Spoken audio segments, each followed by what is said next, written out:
ಅಂದರೆ ಮತದಾನ ಪವಿತ್ರ ಹಕ್ಕು ಅಂತ ಹೇಳ್ತಾರೆ. ಇದೀ ಪವಿತ್ರ ಹಕ್ಕೆ ಅಪವಿತ್ರ ಆದರೆ ಮುಂದೇನು?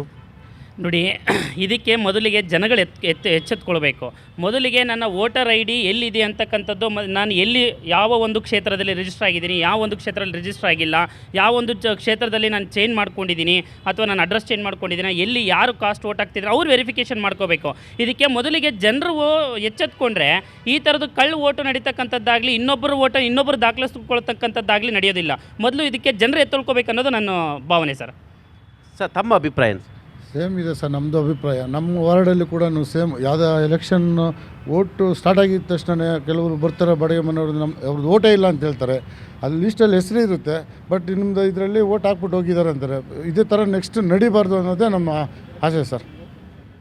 ಒಂದೊಂದು ವಾರ್ಡಲ್ಲಿ ಪ್ರತಿ ಒಂದು ಮತಗಟ್ಟೆ ಅಲ್ಲಿ 100ರಿಂದ 150 ಮತಗಳ ತನಕ ಆಗ್ಬಿಟ್ರೆ ಈಸಿಯಾಗಿ ಗೆದ್ಕೊಂಡು ಹೋಗ್ಬಿಡ್ತಾರೆ, ಯಾವುದೇ ಪಕ್ಷ ಇರ್ಬೋದು. ಇದನ್ನು ಕಡಿವಾಣ ಹಾಕೋರಂಥ ಚುನಾವಣಾ ಆಯೋಗ ಕಣ್ಮುಚ್ಚಿ ಕೂತಿದೆಯಾ ಇಲ್ಲ ಕತ್ತೆ ಕಾಯ್ತಾ ಇದೆಯಾ ಅಂತಲೇ ಗೊತ್ತಾಗ್ತಾ ಇಲ್ಲ. ಇವ್ರಿಗೆ ಸರಿಯಾದ ಶಿಕ್ಷೆ ಸುಪ್ರೀಂ ಕೋರ್ಟ್ ಜಡ್ಜ್ಗಳು ವ್ಯವಸ್ಥಿತವಾಗಿ ಮಾಡಬೇಕು ಅಂತ ಹೇಳ್ತೀನಿ.